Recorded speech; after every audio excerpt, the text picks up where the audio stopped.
جب اللہ کے لیے کہا جا رہا ہے کہ وہ مالک ہے، وہ مختار ہے، تو بہت واضح اور روشن پیغام اس کے اندر یہ ہے کہ وہ مالک ہے، مختار ہے، مگر ظالم نہیں ہے۔ بھائی صلوات پڑھیں محمد و آل محمد پر۔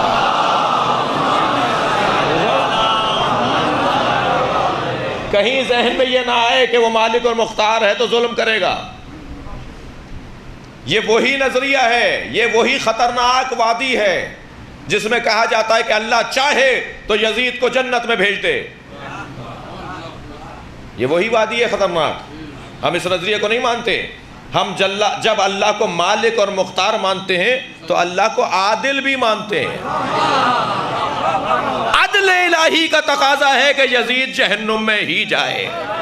صلوات پڑھیں محمد و آل محمد۔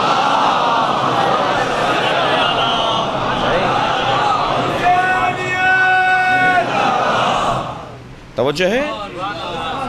یہ نہیں ہو سکتا۔ یہ اللہ جو حتیٰ بعض اوقات مجھے معاف کریں گے اہل دقت اور اہل مطالعہ کہ بعض ہمارے قبیلے کے لوگوں نے بھی اس طرح کی بات کی ہے کہیں کہیں جی، کہ جو کام اللہ نے نبی سے لیا، جو مولا علی سے لیا، جو امام حسین سے لیا، اللہ چاہتا تو کسی جانور کی طرف اشارہ، مچھر سے بھی معاذ اللہ۔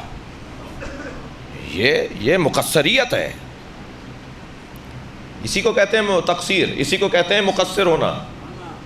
میں نے ایک جملہ کل کہا تھا کہ قاصر اور ہے، مقصر اور ہے۔ قاصر کی خطائیں معاف ہوں گی،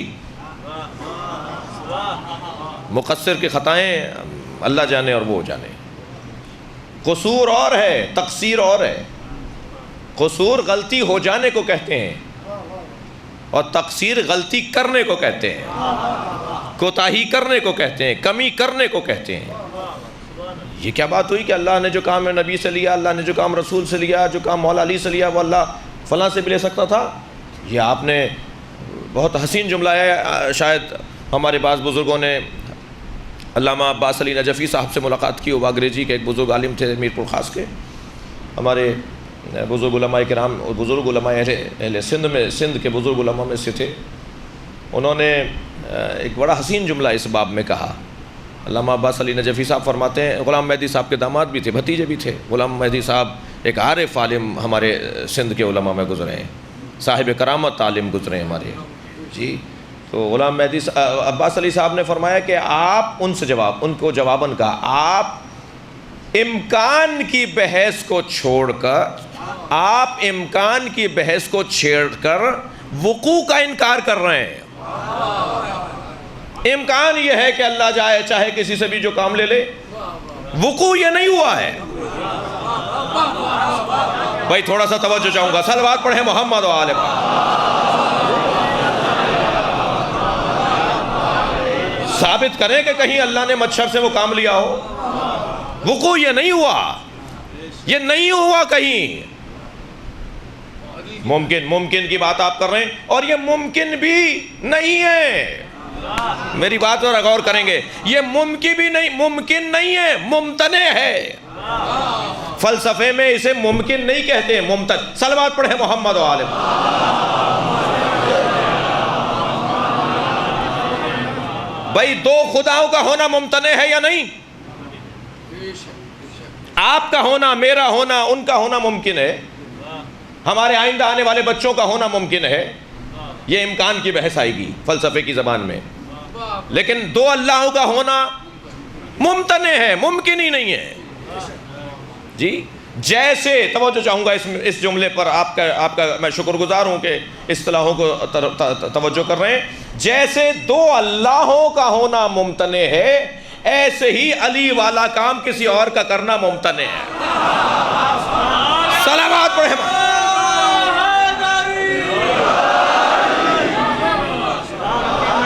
اللہ اکبر۔ میں حضرت علامہ روشن علی نجفی صاحب کا شاگرد ہوں۔ قم میں درس نہج البلاغہ ہم ان کے پاس لینے جاتے تھے۔ باب ہدی اشر کی شرح بھی وہ کرتے تھے، علم کلام کا ہمیں درس دیتے تھے۔ بہت سی کتابوں کی تالیف و ترجمہ انہوں نے کیا ہے۔ میرٹھ منصبیہ، ہندوستان میں منصبیہ میرٹھ کے جو مدرسہ ہے اس کے وہ پرنسپل تھے۔ مولانا محمد قاسم زیدی صاحب جب پاکستان آ گئے 52-54 میں تو ان کی جگہ وہ پرنسپل ہوئے تھے نجف اشرف سے آ کر۔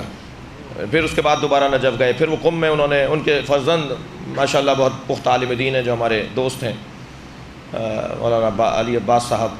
تو مولانا روشن علی صاحب کا ایک بڑا حسین جملہ مجھے یاد آ رہا ہے، جس کی جو محنت ہو اسی کے نام سے بیان کرنی چاہیے. کہ بڑے بزرگوں نے ان میں عرق ریزیاں کی ہیں. صلوات پڑھیں ذرا محمد والے.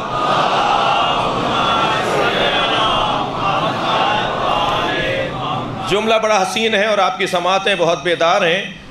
علامہ روشن علی نجفی صاحب فرماتے ہیں کہ اللہ دو علی بنا ہی نہیں سکتا. اچھا اگر یہ بات کا حلق سے نہ اتری ہو تو میں جملہ بدل دیتا ہوں. اللہ دو علی بنا ہی نہیں سکتا، اللہ دو علی بنا ہی نہیں سکتا، اللہ ظلم کر ہی نہیں سکتا. یہ وہاں بھی یہی جملہ کہیں گے نا آپ. ہمیشہ ہمیشہ کہیں یہ کہنا کہ فلاں فلاں کام کر ہی نہیں سکتا، وہ مجبوری کی علامت نہیں ہے، وہ اختیارات اور مالکیت کا تقاضا ہے. بڑا حسین جملہ ہے. فرماتے ہیں اللہ دوسرا علی بنا ہی نہیں سکتا اس لیے کہ دوسرا دوسرا ہوگا. صلوات پڑھیں محمد و آل محمد.